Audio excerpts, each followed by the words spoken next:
You're watching Daybreak. Thanks for staying with us. The hashtag on X is Citizen Daybreak. The SMS code is 22422 at Citizen TV Kenya and at Ayub Abdikadir. Joshua Nyamori is an advocate of the High Court. Good morning. Good morning. Lovely having you here on the broadcast. Good. Thank you for the opportunity to come. Franklin Mukwanja is the Executive Director at the Center for Multi-Party Democracy. Good morning, Franklin. Good morning. Thank you for having me. Lovely having you. And Sheikh Ibrahim Lithome is a Muslim scholar and joins us here on the broadcast this morning. Well, gentlemen, we'll be taking a look at the echo chamber of what's happening on social media with regards to Kenyans expressing themselves there, whether they are being heartless or hurting, all this in regard to the systemic corruption, embezzlement and the fiscal mismanagement regarding how the country is managed. Yesterday, the National Assembly Speaker Moses Wetangula spoke at the home of the late Kasipul MP Charles Ongondowere, where he called upon the family members to disregard what Kenyans are saying on social media. Here is what he said. As a family, you have lost. Don't pay any attention to the filth and nonsense on social media. Kenyans have become very callous. Kenyans have become very heartless. Kenyans have become people who is difficult to describe. Our friend has died in very tragic circumstances to hands of criminals. Because anybody who can pull a trigger on another is nothing but a criminal. One, I encourage all of us, whoever has any information that can help, and as an institution of parliament, we'll play our part to see that any contribution we can make to bring those criminals to book, we will. Number two, I encourage all of you members, what has happened to Ongondowere can happen to any one of you. So tighten your security, be conscious of your security, don't fear to live, don't live in fear. Beginning with you, Franklin, what's your assessment of the expressions on social spaces by Kenyans? First, condolences to the family of the late Member of Parliament for Kasipul. My view is one that we're all mourning. The Speaker of the National Assembly is mourning his member, leaders are mourning their colleague, and the constituents of Kasipul and the larger Homa Bay community are mourning their leader. And it's an African, it's uncultural to criticize people of how they choose to mourn.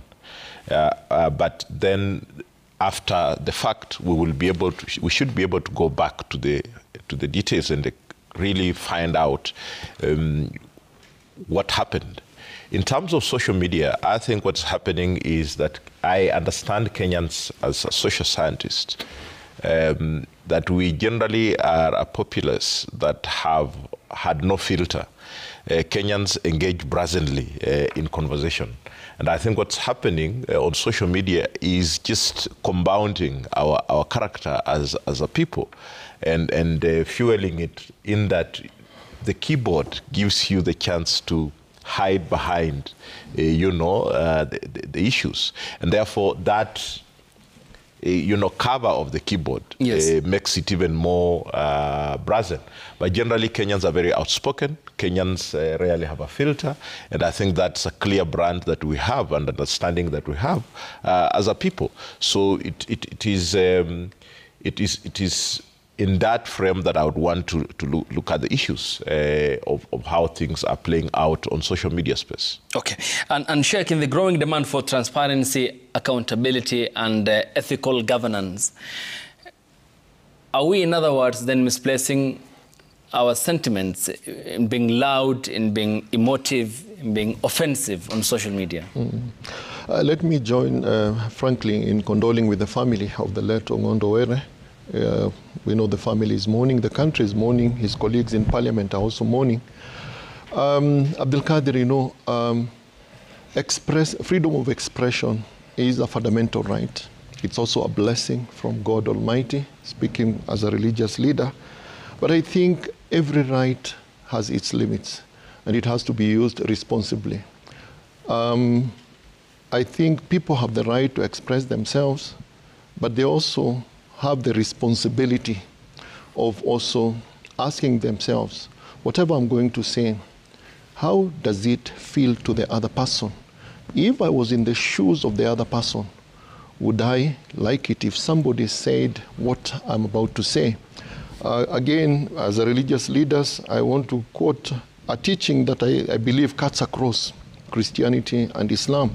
In Islam, you're told, none of you is a true believer until you love for others what you love for yourself. This is a teaching of Prophet Muhammad, peace be upon him.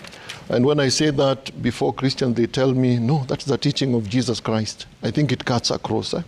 So I think we need to express ourselves when we have something to say. And as Mukwanja said here, I think as Kenyans, it's within us, it's within our DNA. We want to express ourselves. And the keyboard gives us an opportunity to express ourselves without necessarily exposing our identity. But I think we need to do it responsibly and also think about the other person. And again, does it solve the problem or even complicate the situation? Let's say Kenyans have problems. We have problems. We want to speak out. We want the people in leadership to hear us. But is this the right way to do it? I think we should use that space and this blessing of the digital revolution and the keyboard responsibly. So I think we need to be responsible and think about the other person. Yeah. And how do we then remedy, Joshua, coming to you, remedy the conduct here? Because on both ends, there are certainly those who are on the extreme ends. You look at the governance system, certainly there are, of course, legitimate grievances as to the governance model. On the other, the expression seems to be also bordering on the extreme. So where is the middle point here and remedy the situation? No, I think to remedy the situation, we must first understand what the problem is. And my understanding of the problem is that as a country, we came up with a big promise.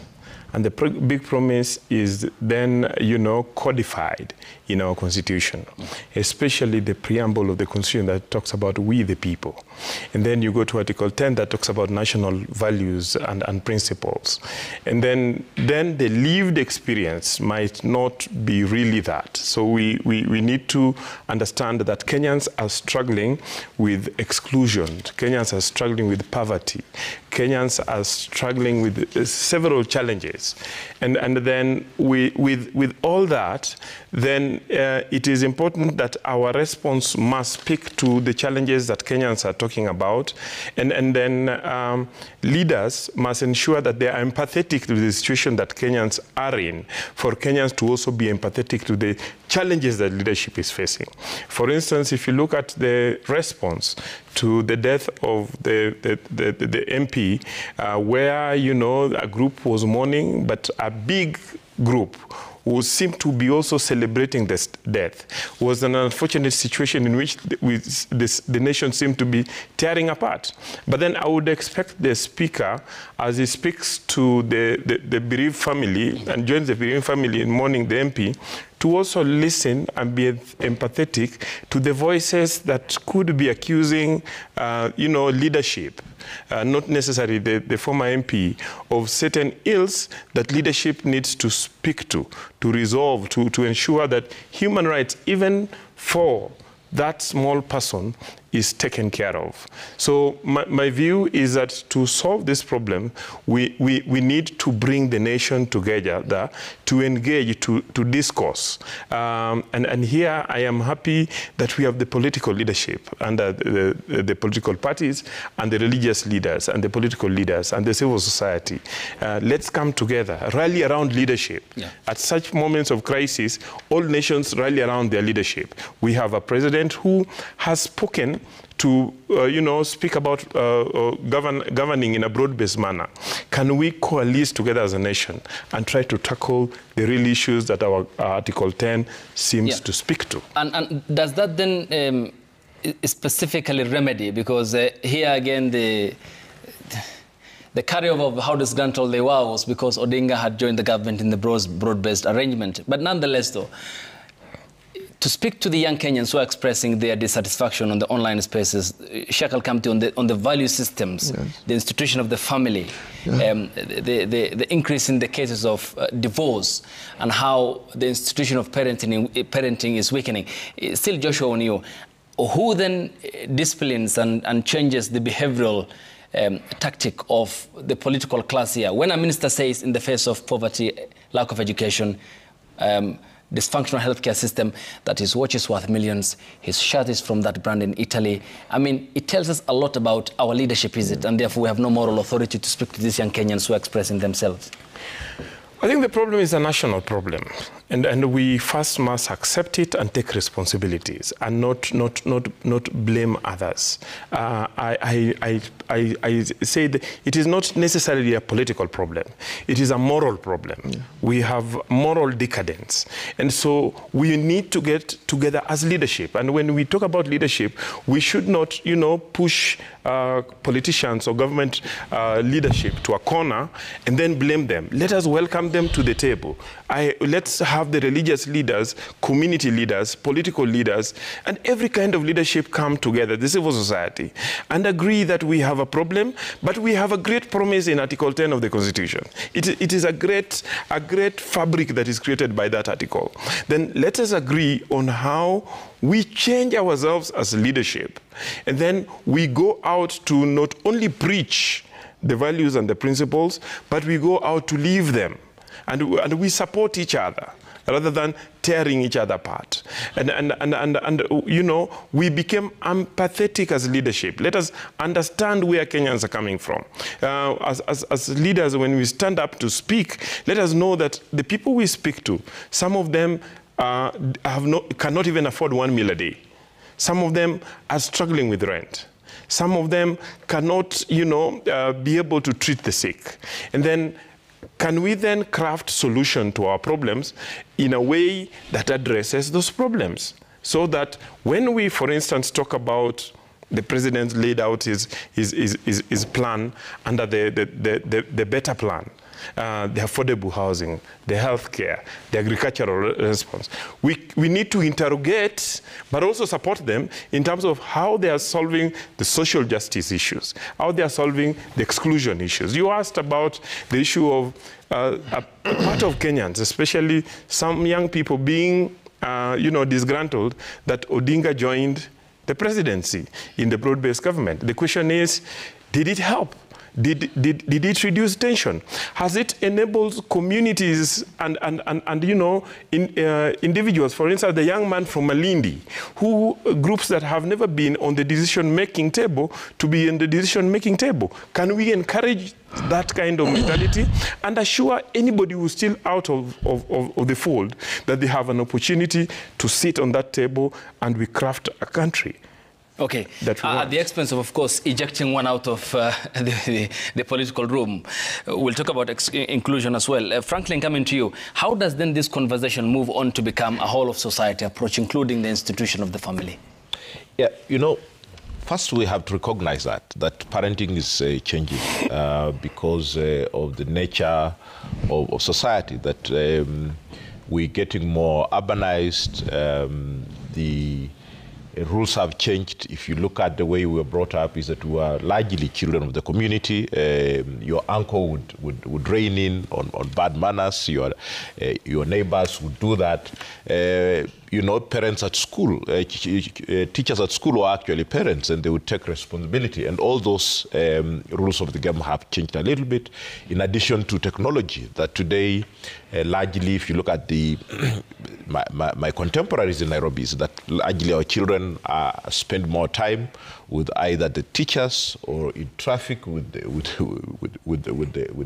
fellow learners, or at home on TV and house helps. And therefore, the circumstances have changed, and we have to reclaim that territory in order to shift the society again to a good course. But I want to agree with fellow panelists that we may not just be having a moral crisis, we also have a leadership crisis. And it is, while it's a responsibility of the whole society, beginning from the family level, to fix these moral issues, the leadership has a responsibility to inspire confidence through their actions. But when you have instances where the Speaker of the National Assembly, for instance, wants only to look at the part of the society being heartless, but we have instances where another member of parliament was involved in a shooting incident in the election process, and that case has just disappeared. We've never had, comments. So are there lesser citizens, in this context? We have instances where young people were killed in the premises of parliament. We have not had the institution of parliament coming out strongly on these issues. As a matter of fact, we have 4 young Kenyans that have gone into hiding because of allegedly supporting BBC to document and bring shed more light to what happened. So when these things happen, then people are not inspired positively. They want while we can say, yes, people are actually heartless, I dare say that the leadership is ruthless. There's no pity, there's no compassion. And that is why we can have such heartless comments when leaders are in trouble, because people do not see any hope in their leaders. And this is the issue. So we have both the leadership and the moral crisis that we can use education, we can use religious teachings, we can use, our traditions at the family level and all this to solve those challenges. But how do we tackle the issue of the leadership crisis? Because again, we have to go back and tell Kenyans, look, the leadership we have is the leadership we deserve, because we picked them amongst ourselves. So how do we even engage further in civic engagement, in political education, so that we begin to interrogate ourselves, as Advocate Nyamori says, what informs the decision-making of Kenyans at critical juncture on these issues? Why would you choose A, not B?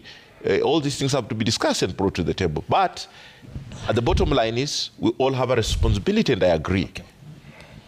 Yes, Sheikh, the leadership crisis and the moral crisis. Ayub, I think we need to begin by asking ourselves, as a country, do we have a problem? I would say a big problem. Would you want to continue in this trajectory? The answer is no. Because what examples are we giving to the young generation, the future generation? So this has to be addressed. As a good doctor would do, you don't treat the symptoms, but you diagnose the root causes. I think we need to ask ourselves, what is the root cause of this problem? When did the rain start beating us? If I would compare the country as a family and the leadership as the head of the family, like the father, and let's say if I was the head of that family, I would be very worried. If my children behave in a manner that makes me very worried, make my children happy when a member of the family dies, as the leader, because the buck always stops with the leader. And when you find that the society is behaving the way we are behaving, I think the leadership of the country should be very worried. Why is it that somebody dies, a leader dies, and you find people expressing themselves the way they are expressing themselves? Maybe because they had no other opportunity of maybe addressing a wrong, real or perceived, that might have been committed by that leader. We saw it when the former chair of IEBC passed away. We saw it. And the son of MP. We saw it. For me, it's like this is our time now to express our feelings. We don't have any other opportunity. We cannot rely on the laws, because we have a very beautiful constitution, very good laws. The lawyer will tell you that. But do we follow the laws here? Do people get their rights? Does the small person there get their right?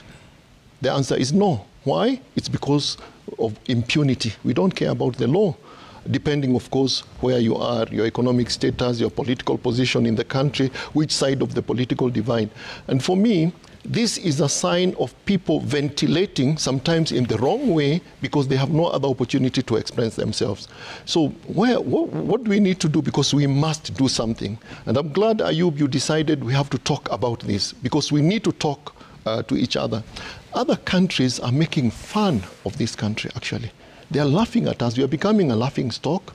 People might think it is fun, but for me, this is a recipe for chaos also. What's happening now, if not taken care of, this is a recipe for chaos in the country. So what do we need to do? I think we need to ask ourselves, each one of us, you in the media, are you running the media responsibly? The political leadership, are they responsible? Members of parliament, how are they dealing with their constituents? Are they dealing with them in a manner that is fair, giving them an opportunity to express themselves? And when you are wrong, does the law see us as equal? Because the Constitution says no one is above the law. So instead of just focusing on our rights, can we also ask ourselves, what about our duties? Have I done my part? So let it begin from the top there. Let the president of this country ask himself, is he discharging his duties as per the Constitution? Because the Constitution is very clear. The powers that he has have been donated to him by the people of Kenya, and they have to be exercised as per the Constitution and for the benefit of the people of Kenya. He should be asking himself, am I doing that? Members of parliament and other people in leadership, and then you can demand respect from the people. And for me as a citizen, am I playing my right? We have a whole chapter on the rights and duties of a citizenship. Am I doing what I'm supposed to do as a citizen? Then after that, demand my rights. But unfortunately, I think now the trend is we are more focused on my rights instead of focusing on my duties. If I play my role, my duties, I perform my duties, then my rights, I'll get my rights. So I think the problem is we need now to change our culture right from the top. If I expect to be respected by the people, I should also respect them and play my part as per the law. So I think that is where the problem is now. Then how do you, having diagnosed it, how then do we treat the gross failure by the leadership in harvesting trust from the people and confidence? Let it begin, lead by example, not just words. You give the people a promise. Can you live up to that promise? You say no one is above the law. Let people see that no one is above the law. Then you can expect and demand respect from everybody. So lead by example. That's what I would say.